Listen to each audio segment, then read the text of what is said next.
Maligayang pagbabalik sa Rai Movie Recaps. Narito na naman po tayo para sa isa na namang magandang palabas na pinamagatang Money Heist, Korea Joint Economic Area na pinalabas noong 2022. Ito ay patungkol sa isa grupo ng mga matatalinong magnanakaw na nilusob ang pinakamalaking money printing bank ng Korea para ipamigay ang mga pera sa mga naghihirap na mga tao. Kaya't ano pa ang ating hinihintay? Sit back, enjoy and relax labyo. Nagsimula ang serye kay Jongso, isang babae mula sa North Korea na masayang sumasayaw sa musika ng BTS, isang sikat na South Korean boy band. Kahit na siya ay mula sa North Korea, si Jongso ay tinatangkilik ang K-pop at nanonood ng mga palabas sa South Korean TV mula noong siya ay bata pa. Isa siyang skilled shooter na nagtatrabaho bilang isang sundalo sa North Korean Army, ngunit nagbabago ang mga bagay kapag nagpa siya ang North at South Korea na magtulungan para mapabuti ang kanilang ekonomiya. Nangangahulugan ito na pagsasamahin nila ang kanilang mga sistema ng pera at pahihintulutan ng mga tao mula sa parehong bansa na magtrabaho at magsimula ng mga negosyo kahit saan. Nakikita ito ni Jong bilang isang pagkakataon para sa isang mas mahusay na buhay na may mas malakas na ekonomiya. Kaya nagpasya siyang umalis sa militar at lumipat sa South Korea upang magsimula ng bago. Sa kasamaang palad, ang mga bagay ay hindi naging tulad ng pinlano para kay Jong kaya sa South Korea. Niloko siya ng kanyang immigration agent ng isang peking bahay at trabaho, kaya kailangan niyang magsimula ulit sa simula at gumawa ng iba't ibang trabaho para lang mabuhay. Araw-araw, nagtatrabaho siya ng maraming trabaho upang mabayaran ang kanyang mga bayarin at gastusin. Sa maghapon, naghihintay siya ng mga mesa sa isang restaurant. At sa gabi, nagtrabaho siya bilang isang entertainer sa isang nightclub. Patuloy niyang pinag-iisipan ang kanyang mga desisyon at nakaramdam siya ng hindi kasiyahan sa kanyang buhay. Isa pa, simula nang pumasok si Jongso sa nightlife, madalas niyang nasaksihan ng mga marahas at gangster na umaasal at nang-aasar sa mga babae. Paulit-ulit niyang nakita ang mga babaeng minamaltrato ng mga gangster na ito sa mga nightclub hanggang sa hindi na niya nakayanan. Isang gabi, nasaksihan ng isang batang babae na labis na nasaktan ng mga gangster, nagpasya siyang lumaban. Isa-isa niyang hinarap ang mga gangster, at nakuha pa niya ang kanilang mga baril at barilin sila. Matapos iligtas ang batang babae, umalis siya sa nightlife scene at bumaling sa maliliit na krimen upang mabuhay. Sa nakalipas na taon, ganoon ang pamumuhay ni Jongso, at naging matagumpay ang kanyang mga pagnanakaw. Gayunpaman, isang gabi, nakakita siya ng balita sa TV tungkol sa isang pagnanakaw na ginawa niya. Natarante siya dahil ngayon ay kailangan niyang tumakbo at magtago sa mga pulis. Sobra ang pakiramdam ni Jong dahil wala na siyang bahay na mauuwian at hindi na alam ang susunod na gagawin. Dahil nawala na siya ng pag-asa, naisipan pa niyang wakasan ang sarili niyang buhay gamit ang baril. Ngunit pagkatapos, isang misteryosong lalaki na nagngangalang Professor Kim ang lumapit sa kanya at nag-alok sa kanya ng pagkakataong sumama sa kanya. Ipinaliwanag ni Professor Kim na siya at ang kanyang koponan ay nagpaplano na magnakaw ng malaking halaga ng pera mula sa Korean Money Printing Bank, partikular na 4 na trilyon won. Nang mabalitaan ni Jongso ang tungkol sa halaga, agad siyang pumayag na sumali sa plano. Kasama ni Jongso, nag-recruit si Professor Kim ng ilang iba pang bihasang magnanakaw para sa trabaho. Inatasan niya ang mga ito na gumamit ng mga pekeng pangalan para ilihim ang kanilang pagkakakilanlan. Isang miyembro, si Raya, ang mananagot sa pag-hack. Si Denver, isang dating manlalaban, ay hahawak ng mga pisikal na gawain. Ang Moscow, ang ama ni Denver, ay mag-aayos ng mga ruta ng pagtakas. Pamamahala ng Nairobi ang mga pagbabalat kayo at paglusot. Sina Helsinki at Oslo, mga mahihirap na individual mula sa isang grupong may alam sa krimen, ay isinakay din. Si Berlin, isang matalinong strategist, ang mag-aayos ng plano. Panghuli, si Jongso, na tinatawag na Tokyo, ang magiging huling miyembro ng koponan. Nang mapili na ang mga pekeng pangalan, mabilis na ipinaliwanag ni Professor Kim ang plano para sa pagnanakaw. Binigyang diin niya na ito ang magiging pinakamalaking sa kasaysayan ng Korea, na tina-target ang Korean Money Printing Bank na kilala bilang ZEB Bank. Pagkatapos ng 5 buwan ng maingat na pagsasaliksik at paghahanda, sinimulan ni Professor Kim at ang kanyang pangkat na isagawa ang kanilang plano. Lumipat ang eksena sa gusali ng ZEB Bank, kung saan dumating si Deputy Director Yong Min sa kanyang opisina para simulan ang kanyang araw. Iniwan niya ang kanyang smartwatch sa drawer bago manood ng mga adult na video. Ang sekretarya ni Yong Min na si Yumi sa lalong madaling panahon, na siya ring may bahay, ay isiniwalat sa kanya na siya ay buntis sa kanyang anak na nakagambala sa kanyang mga plano para sa pagpapalagayang loob sa opisina. Samantala, ang Berlin at ang kanyang koponan ay nagtungo sa ZB Building sakay ng school bus na puno ng mga kagamitan at armas. Si Nairobi at Tokyo, na nasa eksena na, ay nagbigay ng mga update sa sitwasyon. Ito ay isang angkop na araw para sa pagnanakaw dahil ang bangko ay abala sa mga bisita, kabilang ang isang grupo ng mga estudyante sa high school na naglilibot. Nangangahulugan ito na hindi magmadali ang mga pulis o ilagay sa panganib ang mga hostage kapag nangyari ang pagnanakaw. Matapos matiyak na ligtas ang sitwasyon, sinimulan ng Berlin at ng kanyang koponan ang kanilang unang plano na nahijack ang isang money transfer truck at ruta patungo sa ZB Bank. Gumamit ng isang maingat na binalak na diskarte, pinahinto nila ang truck gamit ang isang hadlang at ginulo ang mga komunikasyon ng mga kawani ng bangko. Sa pamamagitan ng pagpapaputok ng ilang putok, pinilit nilang lumabas ng sasakyan ng mga pulis at mga opisyal ng bangko. Pagbibigay ng kontrol sa Berlin at sa iba pa. Nang maalis na ang mga security guard, inutusan nila ang mga ito na isuko ang kanilang mga uniforme at ID para magkaila. Pinayagan nito ang pangkat ng Berlin na makapasok sa bangko nang walang anumang mga hadlang. Sa loob ng bangko, agad na kinuha ng Berlin at ng kanyang mga tauhan ang direktor ng bangko at iba pang opisyal na prenda. Samantala, nagsimulang mangalap ng mga hostage ang Tokyo at Nairobi, at tinipon nila sila sa isang lugar. Natuklasan ng Tokyo ang isang babaeng estudyante na nagngangalang Anki na nagtatago sa banyo. Kasabay nito, nahack ni Rio ang sistema ng seguridad ng bangko na hinaharangan ng lahat ng labasan upang maiwasang makatakas ang sinumang bihag. Matapos ay round up ang lahat ng mga hostage, mabilis silang piniringan ni Berlin at ang kanyang koponan at inalis ang kanilang mga cellphone.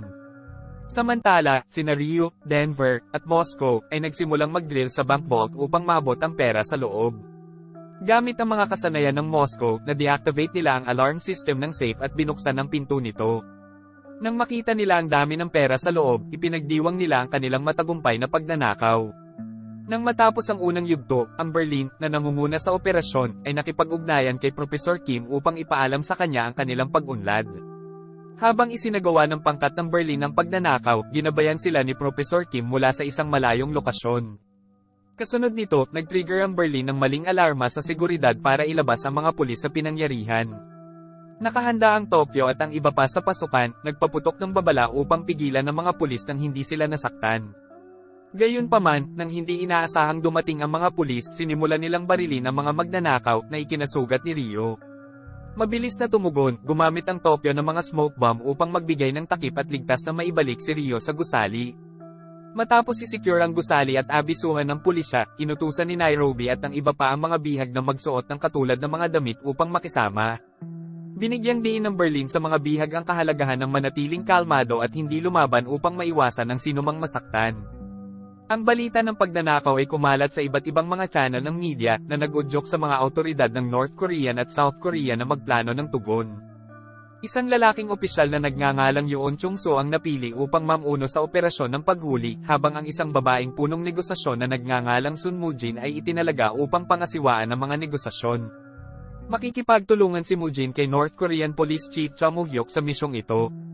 Nang marinig ang tungkol sa paglahok ng South Korea negotiator, sarkastikong tinanggihan ni Moo-hyuk ang desisyon, sa paniniwalang ang negosasyon ay hindi kailangan para sa isang kaso ng pagnanakaw.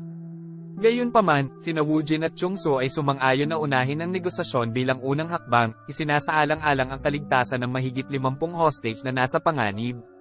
Habang kausap ni Woojin si Professor Kim, sinubukan ng mga pulis na i-trace ang boses niya para malaman kung sino siya. Gayunpaman, ginamit ni Professor Kim ang teknolohiya ng voice modulation. Kaya hindi nila siya matrace. Kahit na nakiusap si Woojin na palayain ang mga hostage, tumanggi si Professor Kim at maling iginiit na 4 lamang ang magnanakaw. Habang lumalalim ang gabi, nagpahinga si Woojin kasama ang kanyang kasamahan na si Dongkol upang pag-usapan ang kanilang plano sa pagharap sa pagnanakaw ng ZEB Bank. Bigla silang nagulat ng isang malaking grupo ng mga pulis ang palihim na pumasok sa bangko para tambangan. Nang makita ito, pumunta si Woojin kay Chung-soo, nagpahayag ng pag-aalala tungkol sa mapanganib na sitwasyon. Ipinaliwanag ni Chung-soo na si Moo-hyuk ang nagplano ng pananambang sa pag-aakalang 4 lamang ang sangkot na magnanakaw. Gayunpaman, binalaan siya ni Woojin na baka ito ay isang bitag na ginawa ng mga magnanakaw. Sa kabila ng kanyang babala, iginiit ni Chung-soo na sundin ang plano ni Moo-hyuk at hinikayat si Woojin na umalis. Habang si Chung-soo at ang kanyang koponan ay abala sa pagpaplano ng pananambang, nagpasya si Woojin na maghapunan kasama ang kanyang kasintahan na si Suno. Lingid sa kanyang kaalaman, si Suno pala talaga ang utak sa likod ng robbery operation na iniimbestigahan niya. Bago ang kanilang relasyon, alam ni Suno ang papel ni Woo Jin bilang punong negotiator para sa pulisya ng South Korea na naglalayong gamitin ang kanilang relasyon upang makakuha ng impormasyon ng tagaloob sa kaso. Samantala, naghahanda na ang Berlin at ang iba pang mga tulisan para harapin ang Special Forces Unit na ipinadala ni Muyok. Maingat nilang pinlano ang kanilang diskarte sa pagtatanggol, inaabangan kung saan maaaring pumasok ang mga espesyal na puwersa upang harangan ang kanilang pagsulong. Bukod pa rito, inutusan nila sina Direktor Yong Min at An Kim na gumawa ng live na broadcast na ipinaalam sa pulisya na pareho ang pananamit ng mga hostage at mga tulisan, at hinihimok ang pulisya na iwasan ang mga aksyon na maaaring maglagay sa mga hostage sa panganib. Nang malaman ni Chung So na si An Kim, ang anak ng US Ambassador, ay kabilang sa mga hostage, agad niyang inutusan ng mga espesyal na puwersa na umatras. Dahil dito, pinatigil ng mga pulis ang kanilang pananambang, at ipinagdiwang ng mga magnanakaw ang kanilang matagumpay na pagpigil sa interbensyon ng pulisya. Samantala, habang umiinom ng tsaa kasama si Woo Jin, binanggit ni Professor Kim na makikipag-ugnayan sa kanya ang pangkat ng pulisya sa lalong madaling panahon. Di nagtagal, sinabi niya sa kanya na si Chung So ay talagang nakipag-ugnayan sa kanya, humiling sa kanya na bumalik sa operasyon. Matapos umalis sa bahay ng propesor, agad na nakipag-ugnayan si Woo Jin sa Berlin upang ipagpatuloy ang kanilang pangalawang plano, ang pamemeke ng pera. Bago ang pagnanakaw, inakala ni Professor Kim na hindi itatago sa isang lugar ang 4 na trilyong won, kaya nagpa siya silang gamitin ang money printing machine ng bangko upang direktang makagawa ng pera. Ang matalinong planong ito ay gagawin ng kanilang pagnanakaw na isa sa mga pinaka-revolusyonaryong krimen sa kasaysayan. Habang nagpapatuloy ang peking operasyon ay inutusan ng Berlin ang kanyang koponan na hatiin ang mga hostage sa iba't ibang grupo. Ang ilan ay may pananagutan sa paghahanda ng pagkain, habang ang iba ay itinalaga upang tumulong sa pagbabarena para sa kanilang pagtakas. Nang sumunod na araw, nagpumilit ang media sa pagtatanong sa pulisya tungkol sa kanilang mga aksyon. May mga chismis tungkol sa posibleng pananambang ng mga pulis noong nakaraang gabi na maaaring maglagay sa panganib sa mga bihag. Ngunit patuloy na itinanggi ng pulisya ang mga alingaw-ngaw na ito. Ngunyan, bumalik sa tungkulin, ibinasura ang mga alingaw-ngaw, idiniin ang kahalagahan ng pagbibigay prioridad sa kaligtasan ng mga bihag. Pagkatapos ay bumalik siya sa command tent ng pulisya at hinikayat si Muyok na makipagtulungan para sa epektibong negosasyon. Kinikilala ang kahalagahan ng mga kasanayan sa negosasyon ni Woo Jin, pumayag si Muyok na makipagtulungan sa kanya. Nang maglaon sa araw na iyon, nang tawagan ni Woo Jin ang propesor, ginabayan niya ang pag-uusap patungo sa mga personal na paksa. Mula sa palitan na ito, inferred ni Woo Jin na maaaring mawalan ng kumpiyansa ang mga magnanakaw at kailangan na nilang lumabas para sa karagdagang supply. Gayunpaman, sinadya ni Professor Kim ang maliit na usapan upang maantala hanggang sa matapos ang proseso ng pag-imprenta ng pera. Samantala, inutusan ng Moscow si Direktor Yong Min at ilang iba pang mga hostage na maghukay ng lagusan para sa rutang pagtakas. Nagkaroon ng pagtatalo sa pagitan ni Denver at Yong Min dahil sa mga nakakasakit na komento ni Yong Min. Mabilis na namagitan si Berlin, pinaghiwalay si Denver at pinatahimik siya para matiyak na maayos ang pagnanakaw. Habang nakipag-usap ang Moscow kay Denver, tinipon ni Yong Min ang natitirang mga bihag upang magplano ng senyales upang alertuhan ang pulisya. Sinamantala ni Yong Min ang isang pagkakataon, kinuha ni Yong Min ang isang pala at nasugatan ng isa sa mga bihag upang ilihis ang atensyon ng Moscow at Denver, na pinaganya ang smartwatch mula sa kanyang opisina. Gayunpaman, ang Tokyo, na nagpapatrolya sa lugar, ay naobserbahan ang mga aksyon ni Yong Min at iniulat ang mga ito sa Berlin. Bilang tugon, tinipon ng Berlin ang mga hostage at hinati sila sa dalawang grupo, North Korean at South Korean. Nang ituro ni An Kim, ang anak ng ambasador, na hindi siya nakatalaga sa alinmang grupo, inutusan ng Berlin si Ryudo na ikulong siya sa ibang silid. Pagkatapos ay binalaan niya ang mga bihag na ang anumang pagkakamali ng isang miyembro ng isang grupo ay haantong sa kahihinatnan para sa kabilang grupo. Kaya naman, idiniin niya ang kahalagahan ng pagbabantay sa mga bihag upang maiwasan ang anumang maling gawain. Nang marinig ang anunsyo, agad na hinarap ng Tokyo ang Berlin, na nagpahayag ng pag-aalala tungkol sa paghati sa mga hostage, na ipinagbawal ni Professor Kim. Nangangamba ang Tokyo na maaaring magdulot ito ng kaguluhan sa mga bihag at ilagay sa panganib ang tagumpay ng pagnanakaw. Gayunpaman, tiniyak sila ng Berlin, na binibigyang diin ang pangangailangan na magtanim ng takot sa mga hostage upang maiwasan ang mga walang ingat na aksyon. Nang maglaon ng hapong iyon, habang ang mga bihag ay nagtitipon upang kumain ng sama-sama, si Yong Min ay nagtapat kay Mi sa lalong madaling panahon, at ipinakita ang smartwatch na nakatago sa kanyang drawer ng opisina. Hinimok niya si Mi sa lalong madaling panahon na humanap ng paraan para makuha ito at humingi ng tulong sa pulis. Sa kabila ng mga panganib, hindi nagtagal ay nag-atubili si Mi, ngunit nagpumilit si Yongmin, nangako na pakasalan siya kapag malaya na sila. Nang mapansin ni Denver ang kanilang kainahinalang pag-uusap, nakialam at nagtanong tungkol sa sitwasyon. Ipinaliwanag ni Yongmin na sa lalong madaling panahon kailangan ni Mi ng pahinga, na inakay si Denver upang ihatid siya sa silid ni Ann para umidlip. Sa silid ni Ann, hindi nagtagal ay humingi si Mie ng tulong sa kanya upang magambala ang mga magnanakaw, binabantayan ang lugar habang kinukuha niya ang smartwatch. Pumayag si Ann at sinubukang akitin si Rio sa pamamagitan ng pagmumungkahi na sabay silang pumunta sa banyo. Sinamantala ang pagkakataon, agad na pumasok si Mie sa opisina ng direktor upang hanapin ang smartwatch sa drawer ng batang si Mie.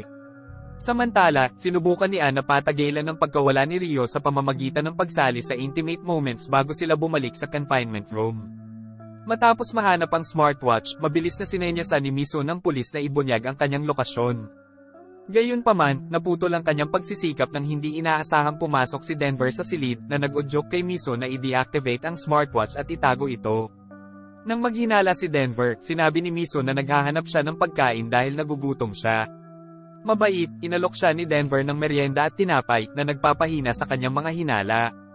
Samantala, nabigo ang pagtatangka ni Ann na linlangin si Rio. Nagresulta sa kanyang pag-aresto at pagbabalik sa isolation room, natunto ng pulisya ang maikling signal mula kay Misen at natukoy na nagmula ito sa isa sa mga hostage. Bagamat maikli ang signal, nakipag-ugnayan si Mujan kay Professor Kim upang matiyak ang kaligtasan ng hostage. Palibhas ay hindi alam ng mga magnanakaw ang signal, binalak ni Mujan ang kanilang susunod na hakbang. Iminungkahi ni Dongkol, ang pinuno ng pag-hack, na magpadala ng link sa pamamagitan ng isang smartwatch upang subaybayan ang lokasyon nito at makuha ang footage ng video. Matapos marinig ang paliwanag ni Mison, hinarap ni Denver si Yongmin, ipinahayag ang kanyang pagkadismaya sa hindi pananagutan sa pagbubuntis ni Mison. Pumagitna si Mison para mawala ang tensyon at maingat na naglagay ng smartwatch sa bulsa ni Yongmin. Samantala, naging kainahinala si Professor Kim dahil sa kawalan ng pakikipag-ugnayan sa pulisya para sa negosasyon. At nakipag-ugnayan siya kay Rito, kumuha ng update sa sitwasyon sa loob ng gusali. Sa kabila ng katiyakan ng kaligtasan ni Rio, naramdaman ni Professor Kim na may mali at nag-imbita ng Jin sa hapunan upang pag-usapan pa habang sinubukan ni Yongmin na idailan ang kanyang sarili na i-activate ang smartwatch sa banyo. Nanatiling maingat si Denver at pinilit na panatilihing bukas ang pinto ng banyo. Ang paghihinala sa kabataan ay nangangahulugan ng mga intensyon. Pansamantala, nakipagkita si Mujin kay Sunho, na kilala rin bilang Professor Kim, upang magkaroon ng mga sandwich at makipag-chat. Sinubukan ni Professor Kim na mang-alap ng impormasyon tungkol sa kaso ng pagnanakaw mula kay Mujin, ngunit ang kanyang mga pagtatangka ay hindi nagtagumpay. Sa isang pagkakataon, nakatanggap si Woojin ng tawag mula sa pangkat ng pulisya, na nag-udyok kay Professor Kim na magpanggap na umalis upang makinig sa kanyang pag-uusap. Ipinaalam ni Dongchul kay Woojin na matagumpay silang nakapagpadala ng link at natap ang tunog mula sa smartwatch ni Yongmin. Gayunpaman, nang mapansin ni Woojin si Professor Kim na nakikinig sa kanyang tawag, bigla niyang tinapos ang pag-uusap at kinwestiyon ang motibo nito. Sinabi ni Professor Kim na nag-aalala lang siya sa kaligtasan ni Woojin at nag-aalala na baka may kinalaman siya sa ibang tao. Pagkaalis ni Rujan, agad na nakipag-ugnayan si Professor Kim kay Berlin at ipinaalam sa kanya ang tungkol sa smartwatch na pagmamay-ari ng isa sa mga hostage. Bilang tugon, inutusan ng Berlin ang koponan na tipunin ang lahat ng mga hostage at magsagawa ng mga individual na paghahanap. Dahil dito ay kinabahan si Jongmin, kaya pinakiusapan niya si Misen na i-distract ang mga gwardya habang ina-activate niya ang kanyang smartwatch. Dahil dito, hinarang ng pulisya ang mga pag-uusap at sinusubaybayan ang mga kaganapan sa loob ng gusali sa pamamagitan ng smartwatch. Maingat na ipinasa ni Jongmin ang smartwatch kay Misen, na tumulong sa kanya na maiwasan ang pagtuklas habang inis kanya ang bawat hostage gamit ang isang metal detector. Nang turn na ni Mison, nag-iingat si Yongmin para maiwasang ma-detect ang relo. Sa kasamaang palad, nahuli ng Berlin ang planong ito, na nag-udyok sa kanya na i-scan muli si Mison. Sa una, halos naiwasan ni Son ang pagtuklas ng Berlin, ngunit sa kanilang sorpresa, ang smartwatch ay nawala mula sa kanyang mga damit, na humantong sa Berlin upang utusan ang kanyang koponan na parusahan siya. Agad na sinira ng Berlin ang relo, na pinutol ang signal ng pagsubaybay ng pulisya. Gayunpaman, nakuha pa rin nila ang video footage ng mga kaganapan sa loob ng gusali. Nang matanggap ang ulat tungkol sa relo, mabilis na nakipag-ugnayan si Professor Kim kay Woojin, na nagbabala na hindi niya kukonsintihin ang pag-ulit ng mga naturang insidente. Sa kabilang banda, nakaramdam ng inis, agad na inutusan ni Berlin si Denver na patayin si Misen. Gayunpaman, tumanggi si Denver, na isiniwalat na buntis si Misen. Sa kabila ng pakiusap ni Denver, iginiit ng Berlin ang pagbitay kay Misen, na iniwan ng Denver na walang pagpipilian kundi sumunod. Agad akong dinala sa isang kwarto. Tinanong siya ni Denver tungkol sa kanyang pagbubuntis na pinasimula ng galit sa mga kasinungalingan at pagmamanipula ng miso sa kanyang damdamin. Mamatay na pinaputukan siya ng baril ni Denver, na ikinagulat ng Tokyo at ang mga hostage na ikinagulat ng miso. Bigla ang kamatayan. Pagkatapos ay lumapit si Berlin kay Yongmin, na kinikilala siya bilang mastermind sa likod ng mga kaganapan. Gayunpaman, pinili ng Berlin na huwag parusahan siya, kung isa sa alang-alang ko, ang kamatayan sa lalong madaling panahon bilang sapat na parusa upang magtanim ng takot sa mga hostage. Nang malaman ito, sinimulan ng iba pang mga hostage na sisihin si Yongmin sa kalunos-lunos na sinapit ni Mi. Pumasok si Berlin sa silid kung saan dapat pinatay ni Denver si Mi sa lalong madaling panahon upang kumpirmahin ang kanyang pagkamatay. Ang Tokyo, na hindi sumasang-ayon sa mga aksyon ng Berlin, ay isinasaalang-alang na ipaalam kay Professor Kim ang tungkol sa krimen ng Berlin. Gayunpaman, namagitan ng Berlin, na hinihimok ang Tokyo na huwag guluhin ang kanilang plano sa pagnanakaw, na pinaniniwalaan niyang kailangan na magpatuloy ng maayos. Nang makipag-ugnayan si Professor Kim sa Berlin, nagpasya siyang itago ang pagkamatay ni Mison, na nagsasabi na nagbigay lamang siya ng babala sa mga bihag. Pagkatapos ay inutusan niya si Raya na i-trace ang data sa nakitang smartwatch para makita kung anong impormasyon ang nakuha ng pulis. Dahil sa pagkabigo sa ginawa ng Berlin, lumapit ang Tokyo sa Denver upang suriin ang katawan ni Misen. Sa sorpresa ni Tokyo, natuklasan niya na si Misen ay nagpapanggap na patay na. Sadyang binaril siya ni Denver sa binti para linlangin si Berlin sa paniniwalang patay na siya. Nang makita ang malubhang pinsala ni Misen, ginamon ng Tokyo ang kanyang mga sugat. Nag-aalala tungkol sa Berlin na malaman ang katotohanan, humingi ng tulong sa Tokyo si Denver sa pagpaplanong iulat ang insidente kay Professor Kim at alisin ang Berlin sa kanyang posisyon sa pamumuno. Gayunpaman, bago harapin ang Berlin, kailangan nilang alisin ang Helsinki at Oslo dahil inakala ng Tokyo na susuportahan nila ang Berlin. Sa kabilang banda, sinuri ng pangkat ng pulisya ang isang maikling video mula sa Yongmin smartwatch. Sa footage, nakilala nila ang isa sa mga magnanakaw na si Ryo, na nag-udyok sa kanila na mabilis na matuklasan ang kanyang tunay na pagkatao. Sa karagdagang pagsisiyasat, nalaman nila na si Ryo ay talagang isang 22 taong gulang na dating medikal na estudyante na nagngangalang Han Joseph. Napagtanto ang kakayahan ni Ryo bilang isang mahusay na hacker, na pagpasyahan ni Woo Jun na maingat na pinlano ng robbery team ang kanilang operasyon. Iminungkahi nito na malamang na nagsagawa ng surveillance ang mga magnanakaw sa gusali ng ZEB Bank noon pa man. Dahil dito, inutusan ni Woo Jun si Dunkel na suriin ang CCTV footage bago ang pagnanakaw. Samantala, nakatuon ang Moscow sa paghuhukay ng ruta ng pagtakas para sa robbery team. Lumalabas na ang rutang pagtakas na unang hinukay ng mga bihag ay isang diversyon lamang na binalak ng mga magnanakaw para maabala ang mga pulis sa kanilang pagtakas. Matapos barilin si Misen, tumaas ang tensyon sa mga hostage, na humantong sa Moscow, na walang kamalayan sa insidente, upang maging kaina-hinala. Hiniling ng Berlin kay Denver na ipaliwanag ang sitwasyon sa Moscow, ngunit iniwasan ni Denver ang pag-uusap upang maiwasang masangkot sa pagpatay. Nang biglang umalis ang Tokyo, sinabi ni Denver kay Oslo na sundan siya. Gayunpaman, napansin ng Tokyo si Oslo na nakabuntot sa kanya, at sa tulong ni Denver, kinuha ang pagkakataon na harapin at talunin siya. Samantala, sa kabila ng kanyang malubhang pinsala, nagawa ni Miso na pumasok sa isang silid at mag-iwan ng mensahe para sa batang si Minnie, na nagpapahiwatig na siya ay buhay pa. Habang nagpapatrol, nakarinig si Helsinki ng mga ingay mula sa silid at nagtungo upang suriin. Sa kabutihang palad, nakialam ang Tokyo sa tamang oras, na pinipigilan ng Helsinki na mahanap si Misen at sa gayon ay nailigtas siya. Matapos i-hack ni Ryo ang data sa smartwatch ni Yongmin, tiniyak niya sa team na may maikling video clip lang, kaya walang dapat ikabahala. Gayunpaman, nanatiling nag-aalala ang Berlin, sa takot na ang isa sa mga magnanakaw ay maaaring makilala sa video.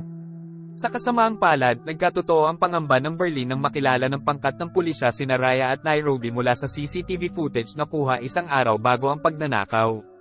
Sa gitna ng pag-aalala ng Berlin, ginulat ng Tokyo ang lahat sa pamamagitan ng pagtutok ng baril sa Berlin, na hinihiling na iulat niya ang insidente sa Misen kay Professor Kim. Sa kabila ng pag-aangkin ng Berlin na ang kanyang mga aksyon ay makatwiran upang maiwasan ang karagdagang mga pagkakamali ng mga hostage, iginiit ng Tokyo na ilagay ito sa isang boto sa mga miyembro. Di nagtagal, si Nairobi, na bumalik mula sa silid ng pag-imprenta ng pera, ay nalito sa sitwasyon. Ipinaalam sa kanya ng Tokyo na nilabag ng Berlin ang mga patakaran ni Professor Kim sa pamamagitan ng pagpatay sa isang bihag at nagdulot ng hindi pagkakasundo sa mga bihag. Nang hindi inaasahang makipag-ugnayan sa kanila si Professor Kim, pinilit ng Tokyo ang Berlin na ipagtapat ang kanyang mga aksyon kay Professor Kim. Kinailangang aminin ni Berlin ang kanyang mga aksyon, na umamin na nakapatay siya ng isang hostage dahil ang kanilang pag-uugali ay naglagay sa panganib ng pagnanakaw. Si Professor Kim, nang marinig ang pag-amin ni Berlin, ay halatang nagulat dahil paulit-ulit niyang idiniin na walang sino man ang dapat saktan. Nang hihinayang, kinailangang sabihin ni Professor Kim sa koponan na nakilala ng pulisya ang Rio at Nairobi. At dito na nagtatapos ang palabas natin para sa araw na ito. Maraming salamat sa panunood.